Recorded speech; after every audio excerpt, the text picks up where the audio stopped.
지난 주간에 전라도 말로 조금 해차를 했습니다. 기독교 신앙과 문화의 관계에 대해서 잠깐 생각을 했지요. 문화와 예술, 이 안에 모든 예술과 문화의 영역 안에 어떻게 하면 하나님의 주권이 드러날 수 있는가에 대한 저의 생각을 잠깐 말씀드렸습니다. 무용가들은 몸의 동작으로 하나님의 말씀을 표현하려 할 것이고, 또 저 같은 기독 사진가들은 시각 이미지를 통해서 어떻게 하면 하나님의 말씀을 그 이미지로 번역해낼 수 있을까, 이걸 끊임없이 고민하고, 또 음악가들은 그 음악 활동을 통해서 어떻게 하나님의 거룩한 뜻을 이 세상에 드러낼 수 있을까, 이걸 고민한다고 했습니다. 박동진, 명창 같은 그런 그 소리꾼들은 또 그 하나님이 주신 그 은사와 재능을 따라서 또 하나님의 말씀을 나름대로 소리로 구현하려고 애를 많이 쓰지요. 혹시 기억하시나요? 그 서양 음악과 우리 국악의 차이, 제가 지난주에 잠깐 말씀드렸는데 기억하십니까? 가장 중요한 차이는 그쪽은 화성악기가 먼저 발달해서 음악 자체가 화성 중심으로 편성이 된다, 그렇게 말씀을 드렸고, 우리나라의 경우는 화성악기보다는 장단악기가 많이 발달을 해서, 특히 타악기죠.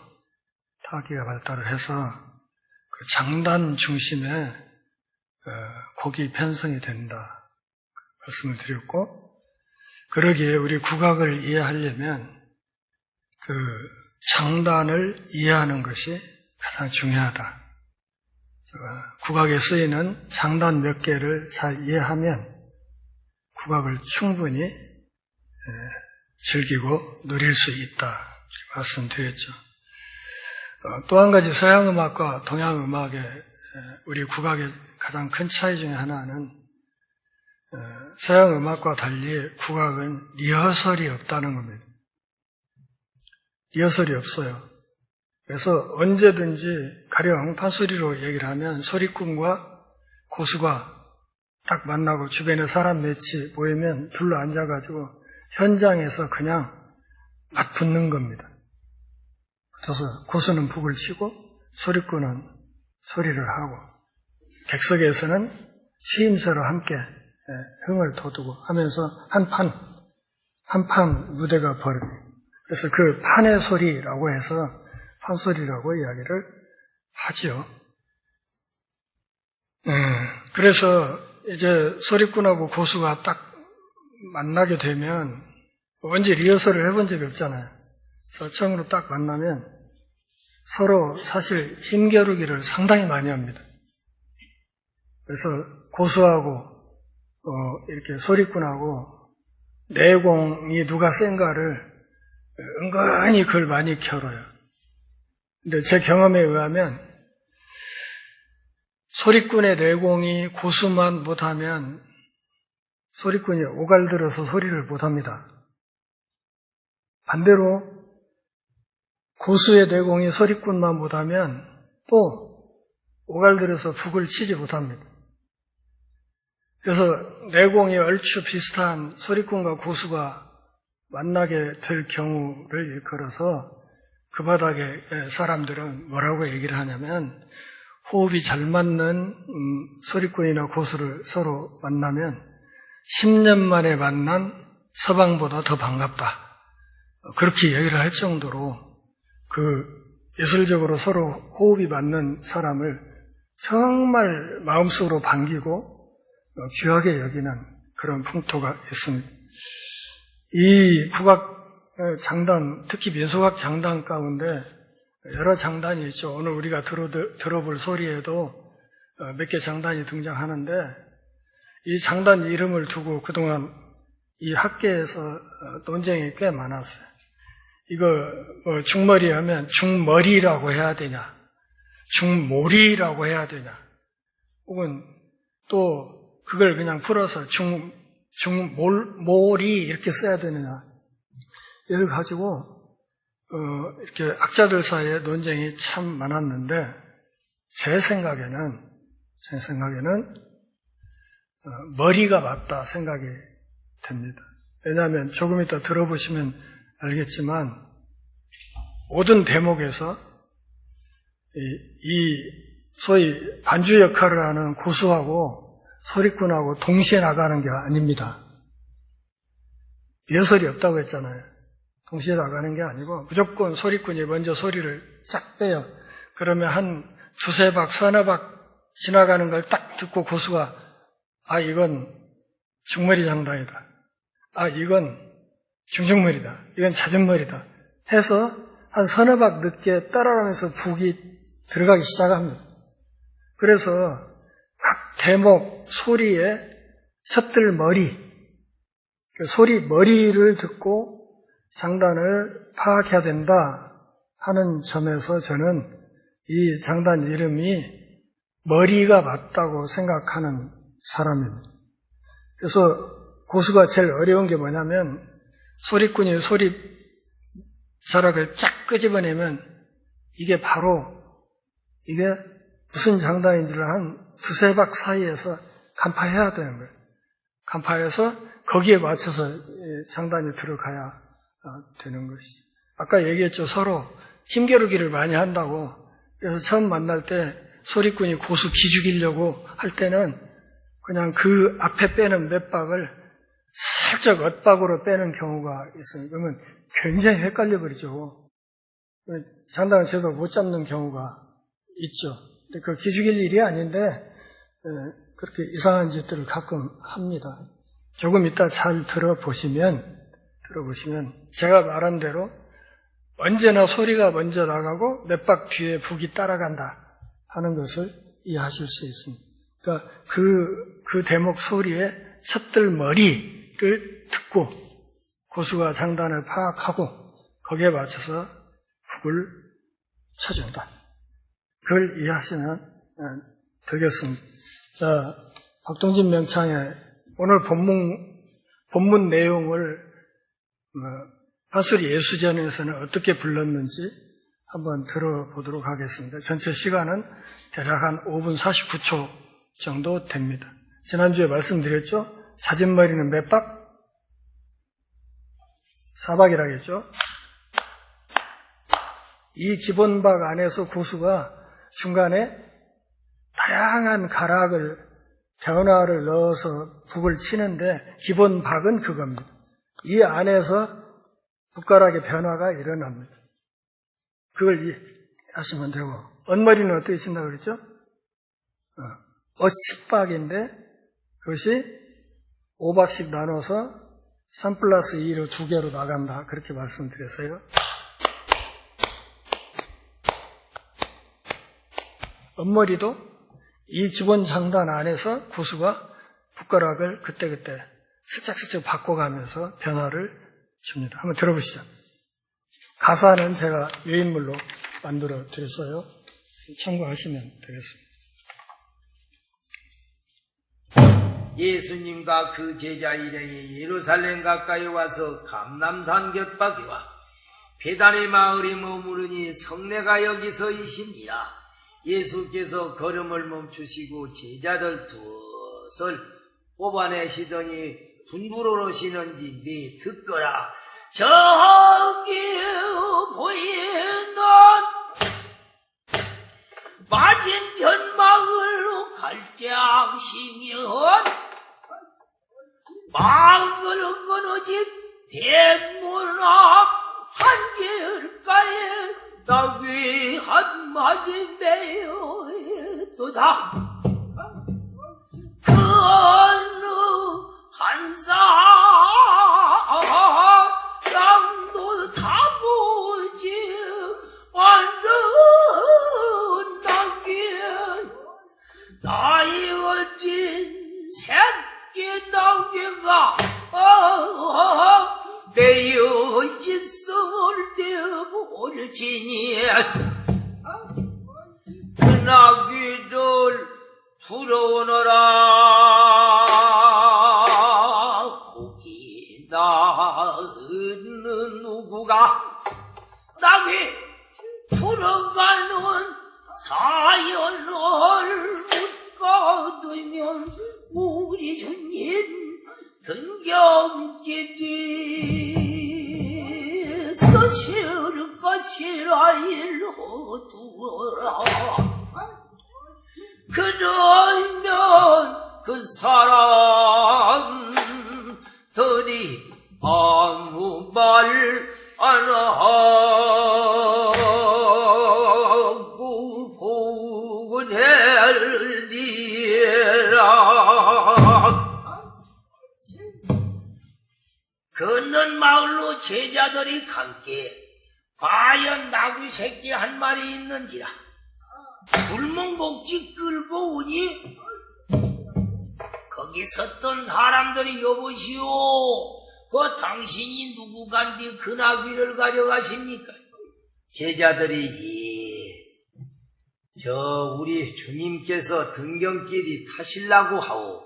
그랬더니 그 사람들이 아무 말 안 하고 그 나귀를 보냈구나. 제자들이 새끼 나귀를 끌고 왔지만은 안장이 있을 소냐. 저 있던 것도 떠서 저 있던 것도 떠서 나귀 둥이다을 저주니 어린 나귀 힘이 붙여 하마하면 쓰러질 듯 전방지 죽으려는구나. 전방지 죽으려는구나.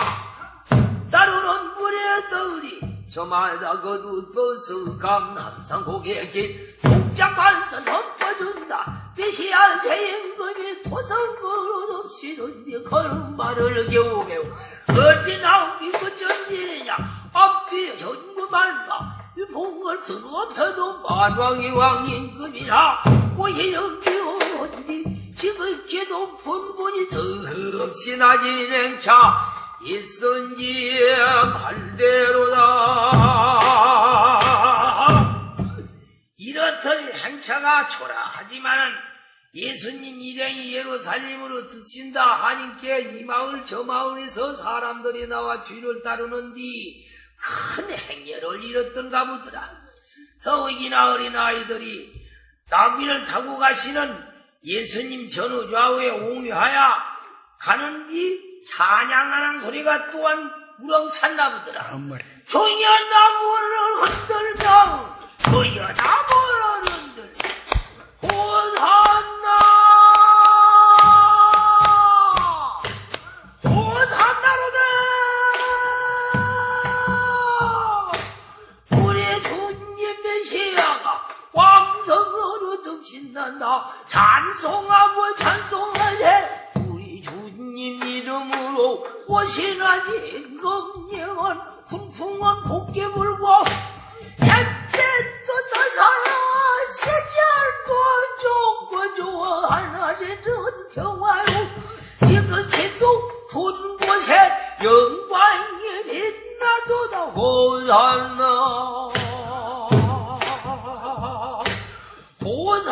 호산나로다. 우리 주님이 듭신다.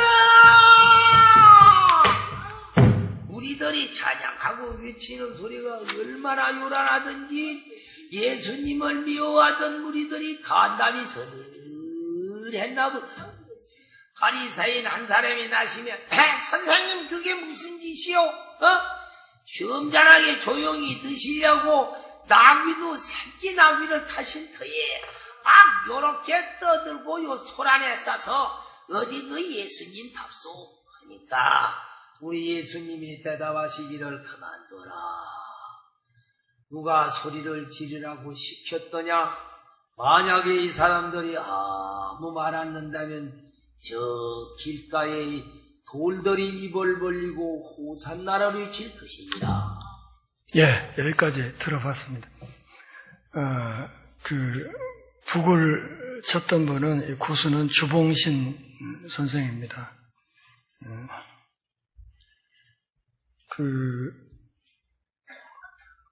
어제도 전인삼 명창하고 통화를 했는데, 은퇴 후에 예수전을 확실히 부르겠다. 그렇게 어제 확답을 받았습니다. 은퇴하고 나면 복원 작업은 이루어질 것이라고 생각하고 있습니다. 혹시 모르죠? 복원되면 제가 북을 잡고 나타날지도. 자, 이제 오늘 본문으로 좀 들어가겠습니다. 지금 느닷없는 비상계엄 선포로 인해서 탄핵 국면이 전개되고 또 이 문제에 대해서 찬반 집회가 계속해서 열리고 있습니다.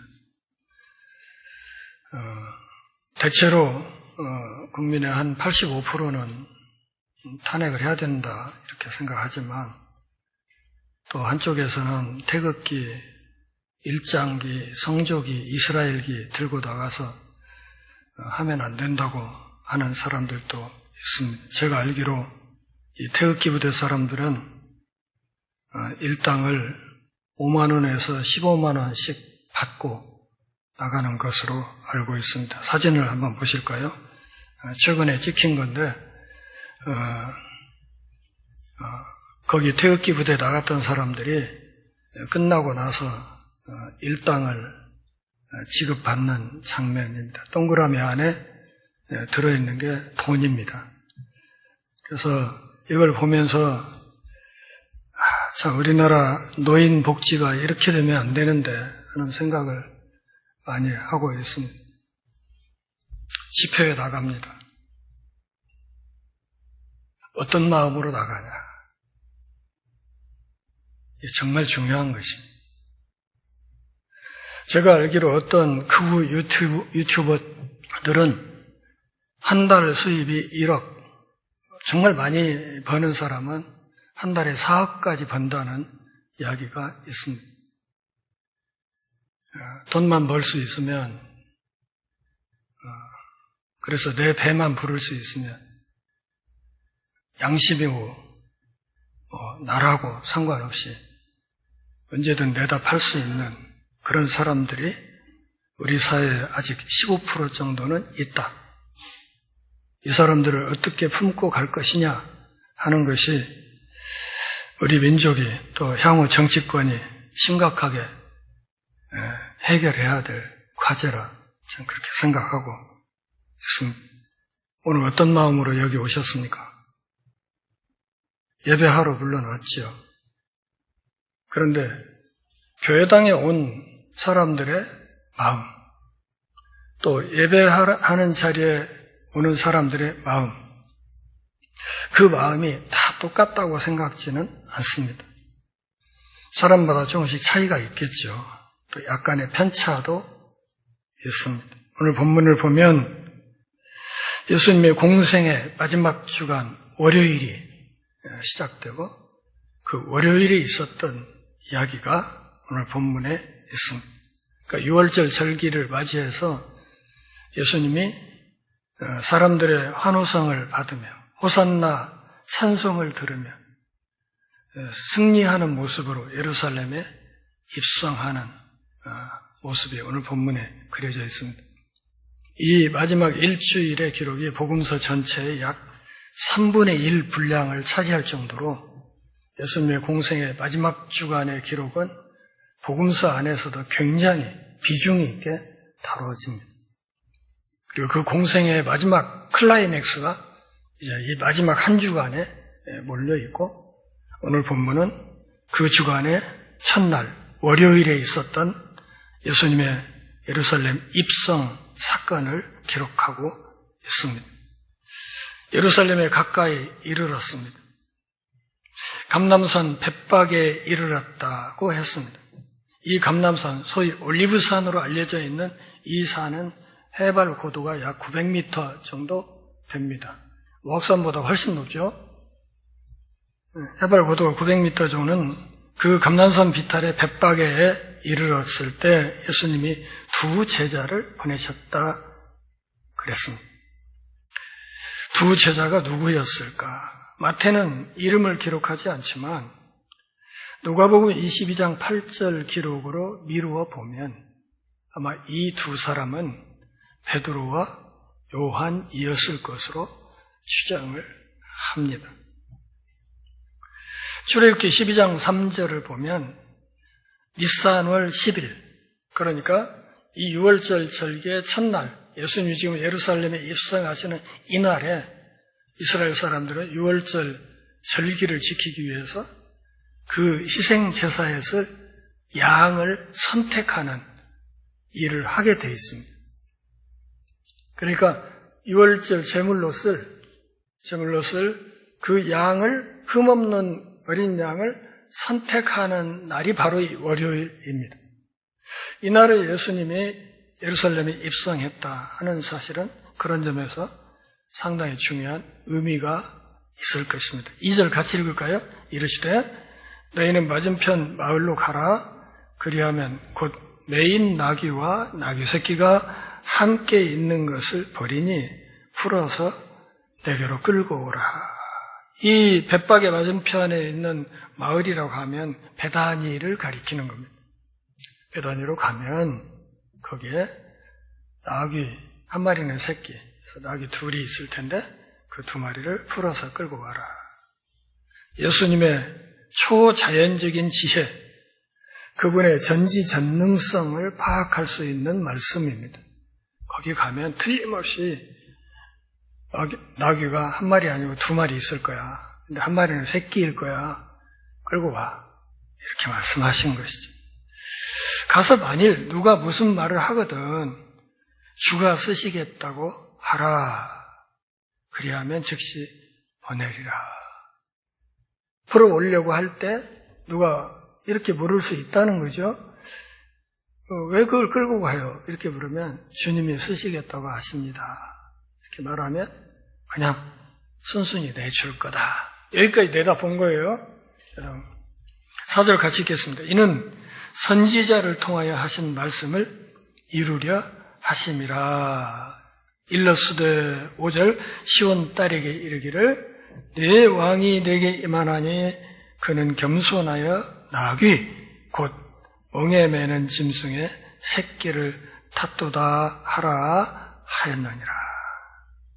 스가랴서 9장 9절 말씀을 인용하십니다. 스가랴서 9장 9절에 내 왕이 임하시는데 나귀를 타실 거다. 그러니까 나귀를 탄다는 말은 말을 타지 않는다는 뜻이에요. 나귀를 탈 거다. 이 스가랴서의 이 말씀이 예수님이 이제 끌고 올 나귀를 타시는 그것으로 성취될 것이다 하는 것을 말하는 것입니다. 그러니까 스가랴 선지자의 이 말에 기초해서 예수님의 이 말씀을 다시 해석을 하면 예수님이 누구시다? 왕이시다. 그분이 메시아이시다. 그분이 왕이시다. 이 말을 예수님이 직접 하심으로써 뭐라고 말씀하시는 거예요?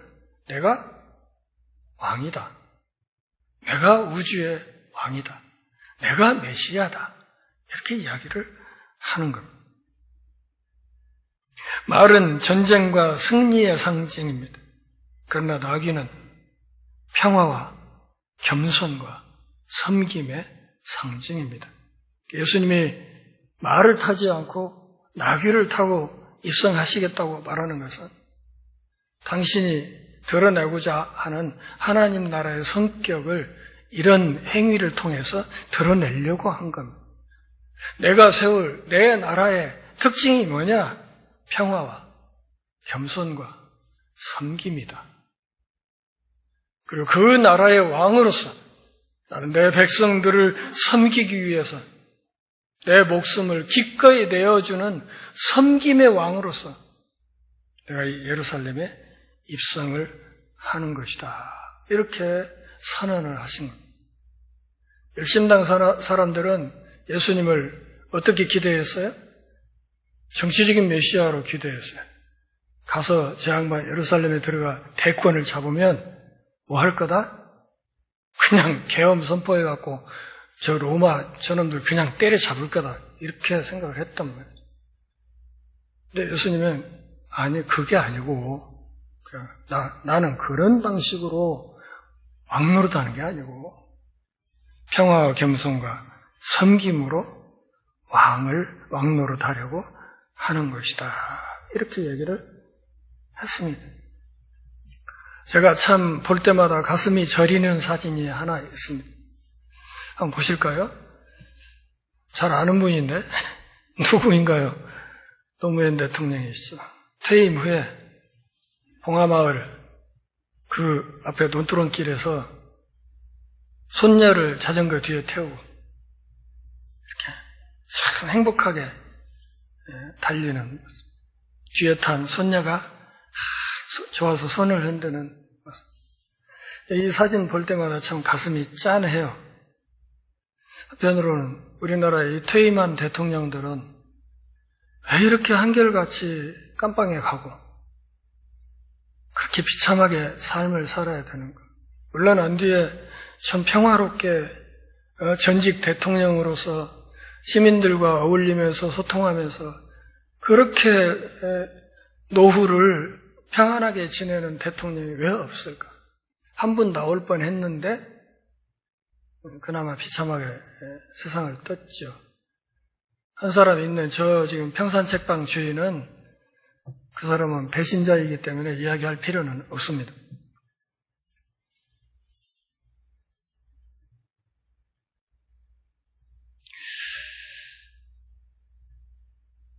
기독교인들이 장로 대통령을 찍어야 된다고 해서 세운 사람이 이명박입니다. 그가 했던 짓이 바로 이런 것입니다. 전직 대통령쯤이면 상식적으로 생각하면 삐까번쩍한 벤츠 같은 거 굴리고 다녀야 맞다고 흔히들 생각을 할 수 있죠. 얼마나 소박한 사람인지. 제가 이제 노무현 대통령을 좋아하는 이유는 그분이 가슴이 따뜻했기 때문에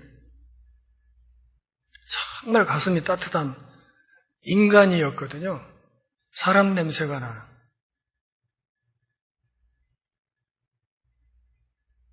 예수님도 우주의 왕이신 분이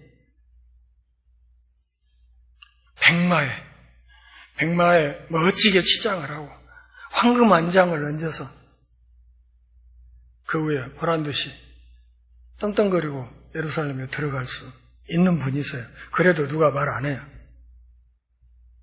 그런데 나귀 새끼를 타겠다고. 실제로 같이 읽습니다.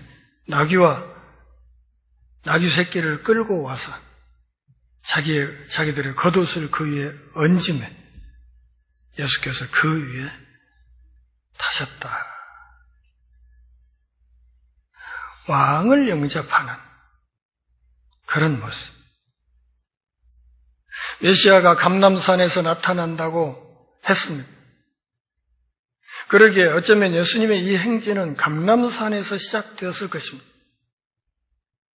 사람들이 옷을 벗어서 나귀 등에 안장 대신 얹고 왕이신 그분이 거기에 앉으시도록 했습니다. 8절 같이 읽습니다. 우리의 대다수는 그들의 겉옷을 길에 펴고 다른 이들은 나뭇가지를 베어 길에 펴고. 열왕기하 9장 13절 말씀을 보면 예후를 왕으로 모시는 장면이 이와 비슷하게 기록이 되어 있습니다. 왕을 모실 때 구약의 사람들이 이런 걸 했다는 거죠. 어쩌면 바로 이런 본문과 이 본문에 나타난 분위기와 곧바로 연결이 됐을 것입니다. 그리고 예수님 앞뒤에서 몰려든 많은 사람들이 찬양을 부릅니다. 호산나 다윗의 자손이 찬송하리로다 주의 이름으로 오시는 이여. 가장 높은 곳에서 호산나 하더라. 시편 118편 25절 말씀을 보면 바로 이 호산나 찬송에 바탕이 되는 말씀이 있습니다. 여호와여 이제 구원해 주십시오. 호산나를 외치는 왕의 도성 입성 시가행진이 벌어지고 있습니다. 호산나라는 말은 빕니다. 우리를 구원해 주십시오. 그분께 영광이 있으라. 그분께 축복이 있으라. 왕께서 우리를 구하여 주소서. 이 말들이 당시 이스라엘 사람들 입에서 자주 오르내리다가 예수님이 입성하는 이 당시에는 어떤 뜻으로 변화가 되어 있었냐면 만세 이런 뜻이었어요. 그러니까 이 호산나라는 말은 우리식으로 말하면 만세! 우리 왕 만세! 만세를 부르면서 왕을 환영합니다. 메시아 왕국이 눈앞에 있다고 생각했습니다. 이제 낡은 질서를 뒤엎고 갈아엎고 공의와 평화의 새 질서를 세우실 거라고 기대했습니다. 메시아에 대한 기대가 그냥 잔뜩 부풀은 풍선처럼 그렇게 부풀어 있는 상태였습니다. 가장 높은 곳 어디예요? 하나님의 보좌 앞에서까지 메시아 만세 소리가 날 거라고 그렇게 이야기를 했습니다. 그렇게 해서 예수님 일행이 이 호산나 소리와 함께 시끌벅적하게 예루살렘에 들어가자 10절 뒷부분에 뭐라고 되어 있습니까? 온 성이 소동하였다. 이 소동이란 말은 지진이란 뜻이에요. 지진을 가리킬 때 쓰는 말. 온 성이 진동하였다는 뜻이고요. 또 예수님이 탄생했을 때 헤롯의 마음속에 일어났던 그 요동치는 그 심박수가 한없이 높아지는 그런 상황을 묘사할 때도 썼단 말이에요. 온 성이 소동했어요. 종교적 형식주의에 찌들어 있고 로마와 헤롯 왕가의 폭정에 시달리던 많은 시민들이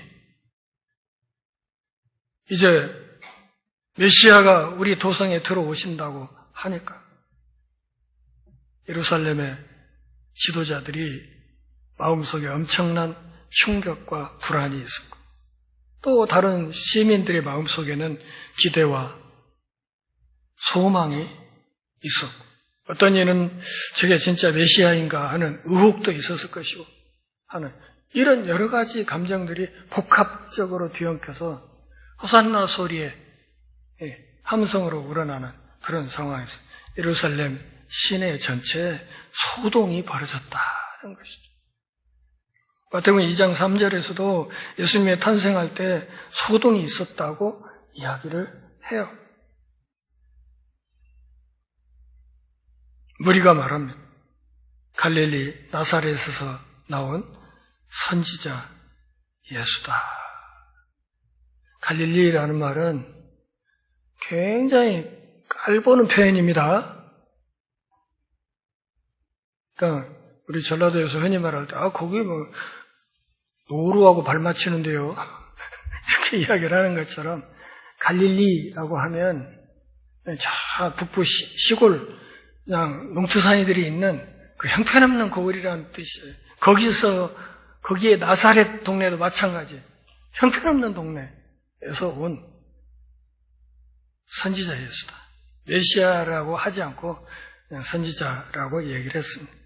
메시아라고 차마 말을 하지 못했습니다. 왜? 예루살렘의 종교 기득권 카르텔이 두려웠기 때문입니다.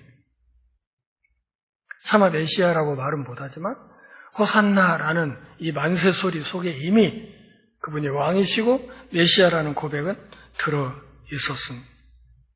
신명기 18장 15절을 보면 모세가 이야기를 합니다. 나와 같은 선지자 몇 명? 하나. 선지자 하나를 이야기해요. 그러니까 장차 올 메시아를 모세가 자기와 똑같은 선지자라고 이야기를 했어요. 그래서 예수님은 선지자 직분을 갖기도 하셨죠. 마태복음 2장 23절에 어린 예수님이 나사렛이라는 동네에 가서 사셨다. 선지자로 하신 말씀에 나사렛 사람이라 칭하리라 하심을 이루려 하심이었다. 그 달동네 나사렛 가서 산 것도 하나님의 예언을 성취시키기 위함이었다 하는 것입니다. 제가 오늘 본문을 이렇게 보면서 생각하는 것은 이제 이 주간의 마지막, 이 주간의 금요일쯤, 목요일 금요일에 여기 호산나를 외쳤다, 메시아 만세를 외쳤다, 이 사람들이 무슨 짓을 합니까? 십자가에 매달아 죽이라고, 십자가에 못 박아 죽이라고. 며칠 사이에 분위기가 극과 극으로 바뀌어요. 왜 이렇게 됐을까?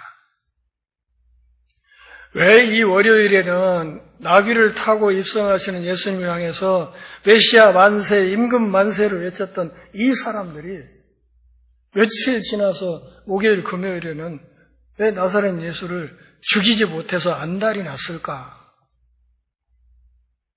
그게 오늘 말씀의 핵심이에요. 왜 그렇게 됐을까?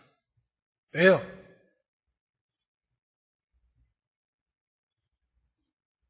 기대가 달랐던 겁니다. 이 월요일에 입성하는 예수를 볼 때만 해도 기대 만땅이었어요. 기대하는 게 있었어요. 이 메시아 왕을 따라서 입성을 하면 이제 정말 좋은 일이 생길 거고, 로마 때려 엎어버릴 거고, 이제 우리 민족의 독립을 할 거고, 또 예수님의 제자들은 이 양반이 대권 잡으면 우리가 좌정승 우정승 할 것이고, 이런 생각으로 가득 차 있어서 그런 무리가 지금 예수님을 따라가고 있었던 거예요.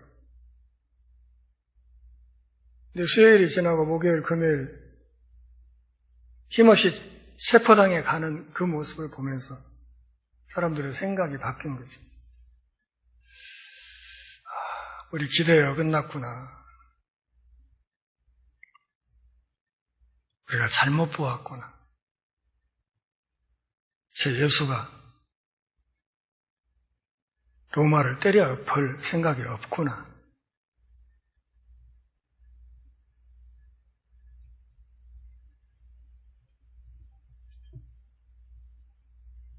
왜 교회에 나오는가?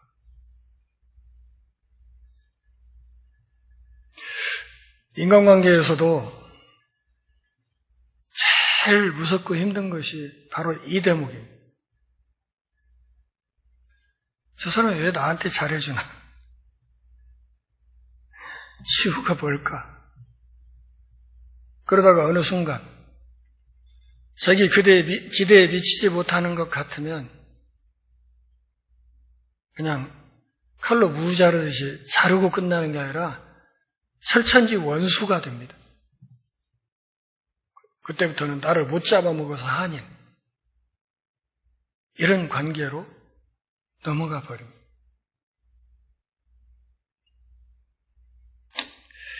지난 세월 이런 아픔을 너무 많이 겪었습니다. 그냥 간이라도 빼줄 듯이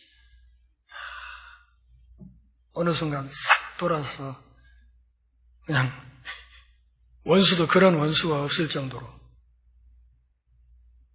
그냥 죽이지 못해서 안달을 하는 이런 일들이 너무 많습니다.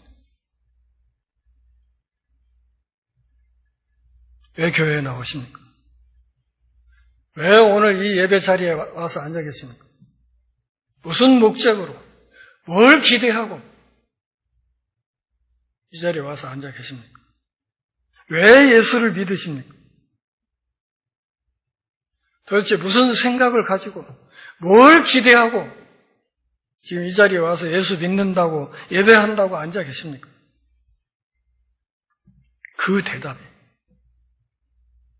그 대답이 참 신자와 나이롱 신자를 가를 겁니다.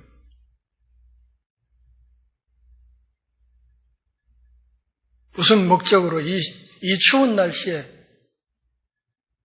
광화문에 헌법재판소에 나가는지 그 목적에 따라서 그가 진짜 애국자인지 아니면 제 배만 생각하는 매국노인지가 드러날 겁니다. 마찬가지입니다. 제가 제일 처음에 썼던 책 제목이 뭐냐면 아시는 분 아실 텐데 당신은 왜 교회에 나오십니까? 이런 제목의 아주 조그만 소책자였어요.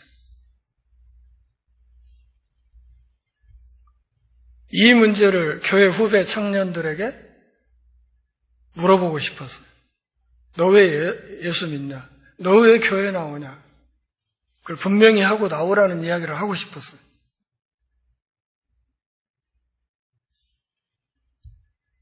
왜 교회에 나오는지, 왜 예수를 믿겠다고 하는지, 왜 나는 예배하는지, 왜 나는 기도하고, 왜 나는 찬송하는지, 왜 나는 아무개와 친하게 지내는지 이걸 잘 생각해 보자 그런 말입니다. 왜요? 우리는 피조물이라서 하루 이틀 사이에 싹싹 바뀔 수 있는 존재예요. 어쩔 수 없어요, 사람이.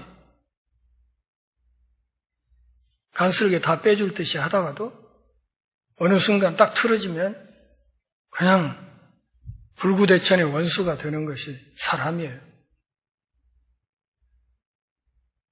내가 신앙생활하는 근본 마음의 태도를 이 본문 앞에서 깊이 생각해 보시기를 바랍니다. 예수님 당시에 여기 호산나 찬송을 불렀던 사람들만 그런 거 아니에요. 오늘 우리도 똑같은 사람들이에요. 똑같은 사람들. 중심이 잘못되면 사람이 중심과 중심으로 부딪히지 못하면 잠시 친한 거, 잠시 가까운 거, 그거 아무것도 아니라 그러면 하나님 앞에서 내가 그분과의 관계 역시도 그렇고 하나님이 내게 사랑하라고 주신 내 옆에 믿음의 동지들에게도 마찬가지다 그런 생각을 갖고 이 말씀 앞에서 우리 마음의 중심을 잘 정직하게 달아보는 한 주간이 될 수 있기를 바랍니다. 기도하겠습니다. 하나님 아버지, 주님의 말씀 앞에서 다시 신앙의 옷깃을 여밉니다. 삶이 다하는 그날까지 진정으로, 진심으로 주님을 왕으로 모시고 진심으로 주님께 충성하는 생애가 되게 하시고 진심으로 하나님이 곁에 세워주신 우리 동역자들과 교제할 수 있도록 은혜를 허락해 주옵소서. 우리들의 관계가 하나님과 나와의 관계가 영원하듯이 우리의 관계 역시 영원하도록 하나님께서 우리를 붙들어 주옵소서. 예수님의 이름으로 기도합니다.